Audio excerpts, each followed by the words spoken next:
તો નમસ્કાર મિત્રો અત્યારે દીકરીઓ ભાગવાના કેસ સૌથી વધારે બની રહ્યા છે ને આમાં ઠાકોર સમાજની એક દીકરી બીજા ભાઈ સાથે ભાગી ગઈ છે અને તેના ઉપર પરિવારનું કહેવું હોય છે, દીકરીના પરિવારનું કહેવું હોય છે કે અમારી દીકરીને ફોહલાવીને લઈ ગયો છે, ઉપાડીને લઈ ગયો છે અને તેના પર પરિવાર એમને એવું પણ કહે છે કે 2 દિવસની અંદર અમારી દીકરી જો પાછી ના આવી તો અમે અમારો ઠાકોર સમાજ પણ ભેગો કરીશું। તો હું તમને એ વિડીયો બતાવું એના પહેલા જો તમે આપણી ચેનલમાં નવા આવ્યા હોય તો ચેનલને સબસ્ક્રાઇબ કરી દેજો અને વિડીયોને લાઇક કરી દેજો। તો મિત્રો હવે તે વિડીયો જોઈ લો।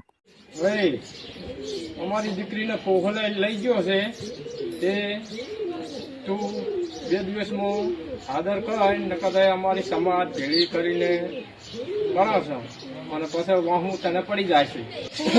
ચોકલેટ લાયો અને બધું જણ કરી અને લઈ ગયો મારી છોડીને ભણાઈને હોશિયાર કરી અને લઈ ગયો મારી દીકરીને ધમકી આલીને લઈ ગયો છે।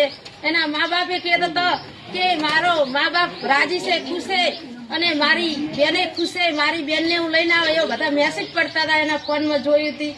એની બુન દીપિકા બોલતી હતી એનો મિત્રો તમે વિડીયો તો જોઈ લીધો હશે। એમાં ભાઈ એવું કહી રહ્યા છે, જે દીકરીના પિતા છે એવું કહી રહ્યા છે કે તું 2 દિવસની અંદર અમારી દીકરી પાછી મોકલાવ, કાં તો તું પાછી નહીં મોકલાવે તો અમે અમારી સમાજ ભેગી કરીશું અને અમારી સમાજ પછી તું જાણે તો છે અમારી સમાજ બધું જ કરી શકે છે। અને તેમાં દીકરીના માતા એવું કહી રહ્યા છે કે મારી દીકરીને ધમકી આપીને લઈ ગયો છે અને એનો કોન્ટેક્ટ લગભગ ઇન્સ્ટાગ્રામની અંદરથી થયો હતો અને એમાંથી આ ભાઈ આ દીકરીને ભગાડીને લઈ ગયા છે। તો મિત્રો તમારું શું કહેવું છે? જે આ બેન ભાગ્યા છે તેમાં એક તરફી હશે કે પછી બંનેની ઈચ્છા છે તે રીતે ભાગ્યા છે? કેમ કે મા બાપનું કહેવું તો એવું છે કે અમારી દીકરીને ઉપાડીને લઈ ગયો છે। તો મિત્રો તમારું આ વાત વિશે શું કહેવું છે તમે જરૂરથી કોમેન્ટમાં લખજો અને ઠાકોર સમાજ તમારું આ બાબત ઉપર શું કહેવું છે તો તમે લખવાનું ભૂલતા જ નહીં। અને જેમ બને એમાં જે દીકરીના માતા પિતા છે એમને સપોર્ટ કરજો ઠાકોર ભાઈઓ, મારો એટલી વિનંતી છે તમને। કેમ કે હવે ઘણા બધા કિસ્સાઓ બની રહ્યા છે જેમાં આપણે ગમે તે સમાજની દીકરી હોય ભાગવાના પ્રશ્નો હમણાં બહુ જ બની રહ્યા છે। એટલે આ કાબુમાં આવે એના માટે સમાજના લોકોને આમાં કંઈક પગલું તો ભરવું જ પડશે। એના વિશે તમારું શું કહેવું છે તમે કોમેન્ટમાં લખવાનું ભૂલતા નહીં।